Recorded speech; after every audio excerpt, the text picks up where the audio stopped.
আজকে আমি আপনাদেরকে মেজাজ ও রাগ নিয়ন্ত্রণ সম্পর্কে বলতে চাই, কিন্তু আমি নিজের কোনো মন গড়া বক্তব্য দিতে চাই না, বরং আল্লাহ কিভাবে এই বিষয়টি তুলে ধরেছেন এবং ব্যাপারগুলোকে সংশ্লিষ্ট করেছেন সেটাই উপস্থাপন করব, যেন আপনারা একেবারেই ভিন্ন এবং নৈর্বৃত্তিক আঙ্গিকে ব্যাপারটা চিন্তা করতে পারেন। প্রথমত আল্লাহ বলছেন, ফামা উতিতুম মিন শাইইন ফামাতাউল হায়াতিদ দুনিয়া, তোমাদের এই দুনিয়াতে যা কিছু দেওয়া হয়েছে সব কিছুই পার্থিব জীবনের ব্যবহার্য সামগ্রী। অন্য কথায় এগুলো তাৎপর্যহীন। আখিরাতের জীবনে যা আসছে তার কাছে এগুলো কিছুই না, এবং আমরা এগুলো নিয়েই পড়ে আছি। আমরা মনে করি যখন আমরা কিছু পাই বা হারিয়ে ফেলি অথবা খারাপ কিছু ঘটে, এটাই বুঝি দুনিয়ার সব কিছু। এখানেই দুনিয়ার শেষ নয়। আপনাকে যা কিছু দেয়া হয়েছে তা হচ্ছে ব্যবহার্য সামগ্রী। মাতা মাতা অর্থ এমন কিছু যা আপনি ব্যবহার করেন কিন্তু উপভোগের প্রয়োজন নেই। প্রাচীন আরবরা মাতা নামে এক ধরনের ব্রাশ বাসন মাজতে ব্যবহার করত, এমন জিনিস যা ব্যবহার্য কিন্তু উপভোগ্য না। ঝাড়ু, বেলচা, কাঁটা চামচ, এগুলোই আরবিতে মাতা। আল্লাহ বলছেন সমস্ত পৃথিবী এর সব কিছুই মাতা। আপনাদের যা কিছু দেয়া হয়েছে সবই। মোট কথা, আপনার জন্য এমন কিছু যা এখন শুধুই বৃহৎ উদ্দেশ্যে ব্যবহার করছেন। উপভোগ করার বস্তু হচ্ছে আখিরাতের জীবনে। আল্লাহ বলেন, ওয়ামা ইনদাল্লাহি খৈরুন, আল্লাহর কাছে যা আছে তা আরও উত্তম। আপনারা হয়তো অবাক হচ্ছেন, আমি এখন রাগ নিয়ে কিছুই বলছি না কেন, এগুলো কেন বলছি। আসলে এগুলো সবই আল্লাহর ভাষ্য অনুযায়ী সম্পর্কিত। আপনাদের ব্যবহার্য সামগ্রী হিসাবে যা কিছু দেয়া হয়েছে তা এখানে এই ক্ষুদ্র দুনিয়ায় ব্যবহারের জন্য। এই ক্ষুদ্র আবদ্ধ জীবনে এই সামগ্রীগুলো এখনই ব্যবহারের জন্য। আর আল্লাহ তার নিজের কাছে যেগুলো রেখে দিয়েছেন সেগুলি উত্তম। প্রথমত সেগুলো উত্তম, এবং দ্বিতীয়ত সেগুলো চিরস্থায়ী। সুতরাং পৃথিবীতে আপনি যা পেয়েছেন আল্লাহর নিকট তার চেয়ে উত্তম সামগ্রী রয়েছে। আপনার যদি একটি বাড়ি থাকে, আল্লাহর কাছে উত্তম বাড়ি আছে। আপনার এখানে পোশাক আছে, আল্লাহর কাছে এর চেয়ে উৎকৃষ্ট পোশাক আছে।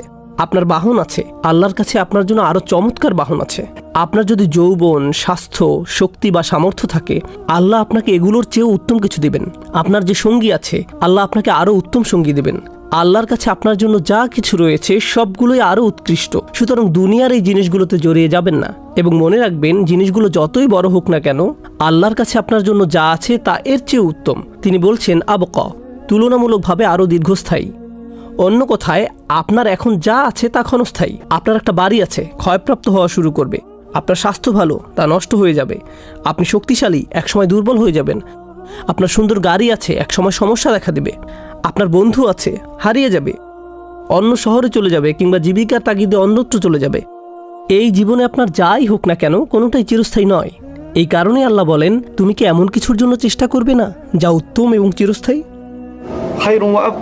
কিন্তু এটা কাদের জন্য? যারা আসলেই মুমিন। আল্লাহ যখন মুমিন সম্বোধন করেন তখন শুধু সাধারণভাবে বিশ্বাসী বোঝায় না, যদিও এটাও অন্তর্ভুক্ত। এটা ওই আয়াতের জন্যই, যারা আসলেই বিশ্বাস করে যে দুনিয়ার এই সামগ্রীগুলো পরবর্তী জীবনের কাছে কিছুই না। এটা তাদের জন্যই। তারা প্রচণ্ডভাবে বিশ্বাস করে, তারা প্রচণ্ডভাবে তাদের প্রভুর উপর বিশ্বাস রাখে। এর মানে হলো, এটা প্রকৃত অর্থেই বিশ্বাস করতে হলে আপনাকে আল্লাহর উপর অগাধ বিশ্বাস স্থাপন করতে হবে যে তিনি পরবর্তী জীবনে আপনাকে এমন কিছু দেওয়ার প্রতিশ্রুতি দিয়েছেন যা আপনি কখনোই দেখেননি, এমনকি গন্ধও নেননি, শুধু শুনেছেন।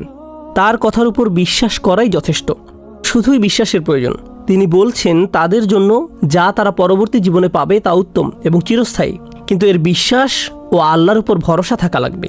এরপর তিনি বলেন, ওয়াল্লাযীনা ইয়াজতানিবুনা কাবাইরাল ইসমি, এরা হলো সেই লোকেরা যারা আখিরাতকে দুনিয়ার উপর প্রাধান্য দেয়, যারা বোঝে এগুলো শুধুই ব্যবহার্য সামগ্রী।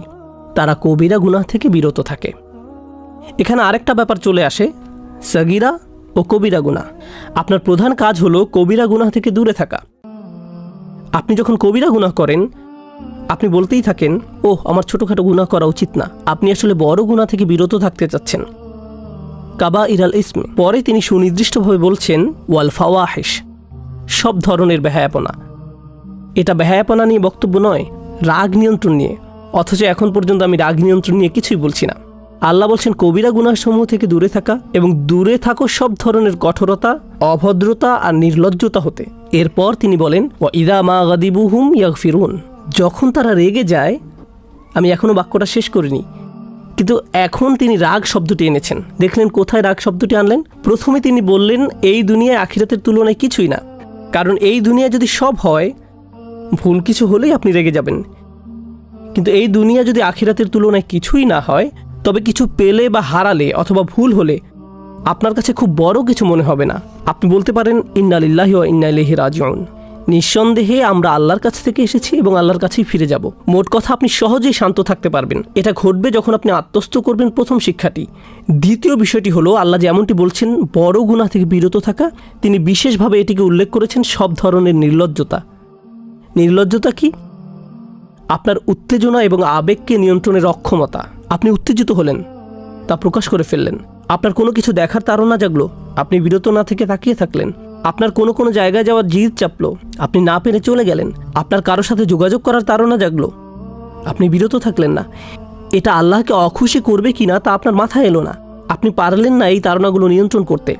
আপনি যদি এই তাড়না ও আবেগগুলোর উপর নিয়ন্ত্রণ হারিয়ে ফেলেন, তাহলে যখন আপনি ক্ষিপ্ত হবেন তখন আপনি নিয়ন্ত্রণহীন হয়ে পড়বেন। তাই যে ব্যক্তি নির্লজ্জ তার নিজের মেজাজের উপরও নিয়ন্ত্রণ নেই, কিন্তু যে তার লজ্জা সামনে রাখতে পারে এবং আবেগ নিয়ন্ত্রণ করতে পারে, যা কিনা আরও বেশি শক্ত, কারণ আমাদের সবারই উত্তেজনা আছে, আমাদের সব সময় তা সামনে রাখতে হয়। আপনি যদি তা পারেন, ক্ষিপ্ত হওয়া থেকে বিরত থাকা আরও সহজ হয়ে যাবে। আল্লাহ বলেননি তারা যখন রাগান্বিত হয় তখন শান্ত হয়ে যায়, বরং তিনি বলছেন তারা যখন রেগে যায় ওয়াহুম ইয়াগফিরুন, তখন মাফ করে দেয়। এখন রেগে যাওয়ার ও শান্ত হওয়ার একটা ব্যাপার আছে, এটা খুব কঠিন। চিন্তা করুন, কেউ আপনাকে খুব বিরক্ত করছে। আল্লাহ বলছেন যারা আল্লাহকে বিশ্বাস করে এবং আখিরাতকে দুনিয়ার উপর স্থান দেয়, তারা যখন খুব রাগান্বিত হয় তখন ক্ষমা করে দেয়। সুবহানাল্লাহ, সুবহানাল্লাহ। আমরা শান্ত অবস্থাতেই ক্ষমা করি না। আল্লাহ বলছেন যদি আপনি সত্যিকার অর্থে এমন মানুষে পরিণত হতে চান যারা আখিরাতকে প্রাধান্য দেয়, তাহলে রাগান্বিত অবস্থাতেও আপনার ক্ষমা করা শিখতে হবে। কি চমৎকার এক মানদণ্ড তিনি দিয়েছেন! এটা সর্বোচ্চ সামর্থ্য সম্পন্ন লোকদের জন্য। আল্লাহ আমাদেরকে সে তৌফিক দান করুন। এর পরের আয়াতে তিনি বলেন, আপনি রেগে যেতে পারেন, প্রতিশোধও নিতে পারেন। যদি আপনার সাথে খারাপ কিছু করা হয়, আপনি তা ফিরিয়ে দিতে পারেন। কেউ আপনাকে চর দিলে আপনি তাকেও চরও দিতে পারেন। এর অনুমোদন ইসলামে আছে। প্রতিশোধ ইসলামে অনুমোদিত, কিন্তু ন্যায় বিচারের স্বার্থে ব্যক্তি পর্যায়ে না হয়ে বিচার ব্যবস্থার মধ্য দিয়ে যেতে হবে। এটা ইসলাম অনুমোদিত। কিন্তু আল্লাহ বলেন আপনি যদি এখনও সুন্দরভাবে ক্ষমা করতে, ফামান আফা আও আসলাহা, এবং সম্পর্ক সুন্দরভাবে পুনঃস্থাপন করতে পারেন, শুধু রাগ দমন নয়, ক্ষমা করতে পারেন, তবে কি পুরস্কার পাবেন? আমি কেন প্রতিশোধ নিব যখন আমার ক্ষমা করা উচিত? কেন আমি একটির পরিবর্তে অন্যটি নেব? তিনি বলেন ফাআজরুহু আলাল্লাহ। স্মরণ করে দেখুন, আগে তিনি বলছেন তার কাছে যা আছে তা উত্তম ও চিরস্থায়ী। এবার তিনি বলছেন আপনি যদি কাউকে ক্ষমা করতে চান, আপনার রাগ দমন করেন, এর পুরস্কার এত ব্যাপক যে এটা বর্ণনা করা সম্ভব না। শুধু এটাই বলা যায় যে তা আল্লাহর কাছে আছে। আল্লাহই আপনাকে দেখবেন। এর বর্ণনা এতই বিস্তৃত যে শুধু এটুকুই বলা যায়, আল্লাহর হেফাজতে আছে আপনার পুরস্কার। সুবহানাল্লাহ। আল্লাহ আমাদের সবাইকে রাগ নিয়ন্ত্রণ সহজ করে দিন, শান্ত থাকার তৌফিক দান করুন এবং বিশেষভাবে ক্ষমা করার যোগ্যতা দিন, নির্দিষ্টভাবে যখন পরিবারের সদস্যদের ভিতরে এটা ঘটে, কারণ আমরা পরিবারের ব্যাপারে খুবই অসহিষ্ণু। বারাকাল্লাহু লি ওয়া লাকুম ফিল কুরআনিল হাকিম ওয়া নাফা'নি